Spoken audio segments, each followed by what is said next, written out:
Consciousness is time. This is a nonsense phrase unless it's unpacked or developed, but Heidegger wrote being and time, and I suggest that being is presence, is consciousness, is primordial or primal time, not clock time, not physics time.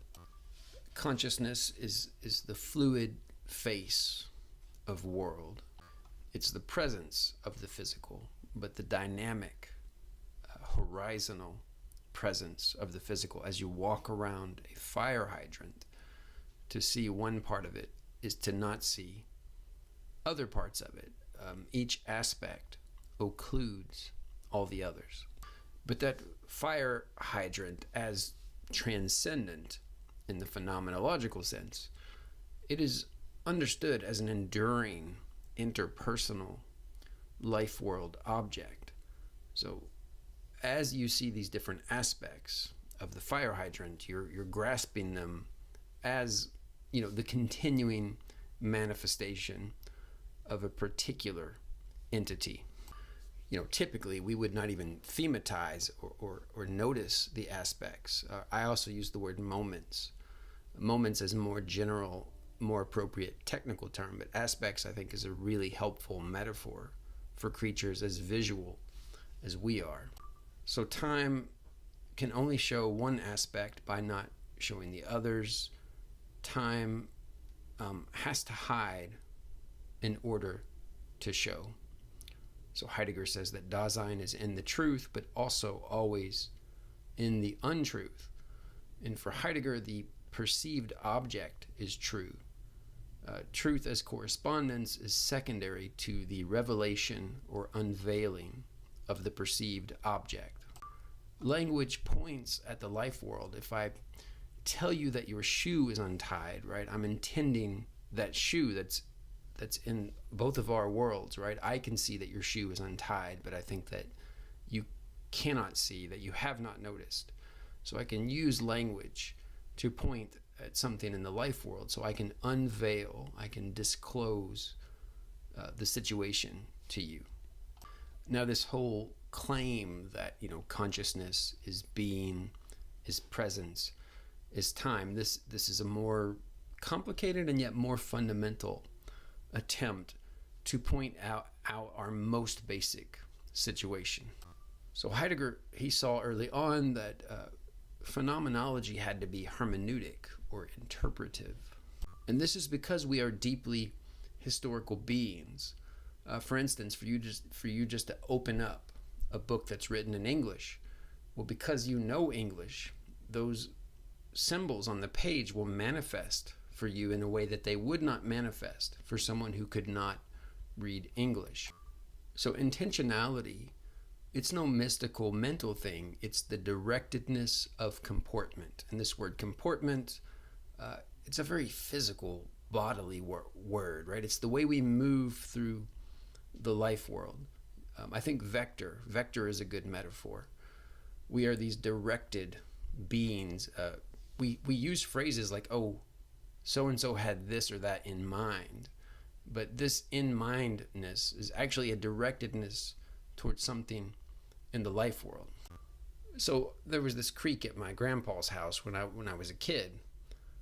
It was very cool for me. There was crawdads, there was fool's gold, but if I talk about it, if I think about it, I'm thinking about that creek, which is still there, but even if it was gone now somehow, I would be thinking about that creek that at least was in the world. I'm not thinking about a representation of the creek. I'm directing myself toward a creek that is not perceptually present. So we inherit this dualist tradition. We think of this pure meaning stuff that it rides spoken words.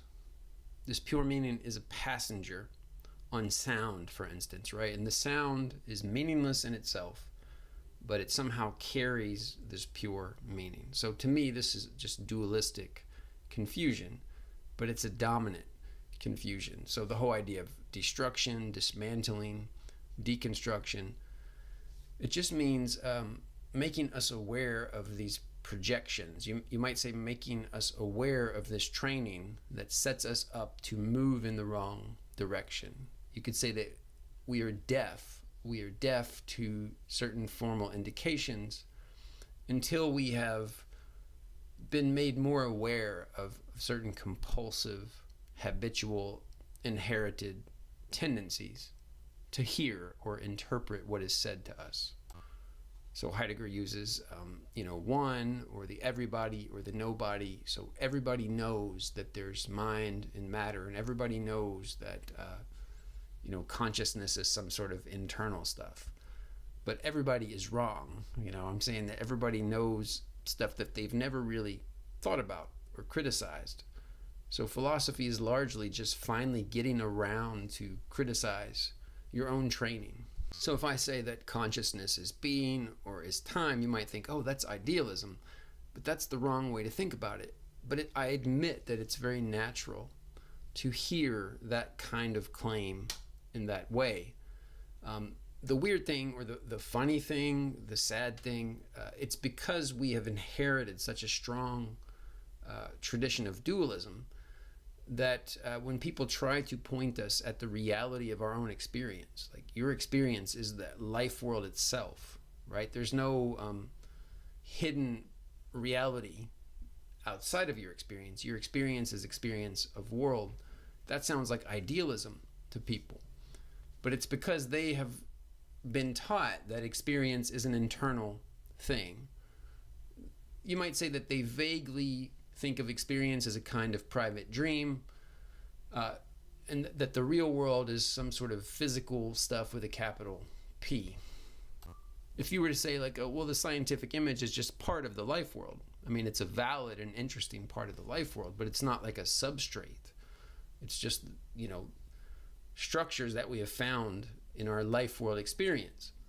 But again, if you insist that consciousness or experience is something internal, then it's like, oh, are you saying that are you an idealist? It's all a dream? No, like the point for Heidegger and for what I'm saying phenomenalism is that the life world itself, which is the shared world, it's given in a first person way, and the way the presencing of this shared world is first personal, and this presence, this is what I think we tacitly mean by consciousness, but our inherited dualism obscures the issue.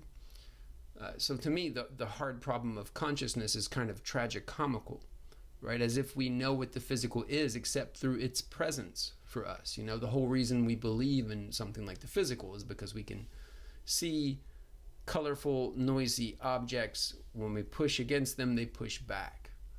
The physical is originally this sensory, public life world stuff, but it gets sort of mystified until we've somehow separated some mystified notion of the physical from all of its manifestation.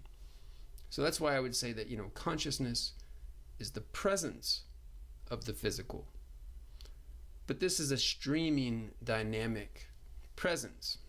So the fire hydrant, I think it's made out of iron or steel. I would not want to crash my car into it. It is very real in that ordinary sense, right? I think it will be there forever.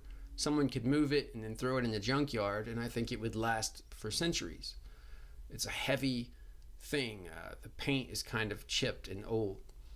As I walk around it, it shows me adumbrations. It adumbrates. I may see it day after day as I walk my dog, the same enduring fire hydrant. It shows a new face to me. It puts a face in a new situation, the total situation of that morning walk. Maybe there's a neighbor walking by, the weather changes.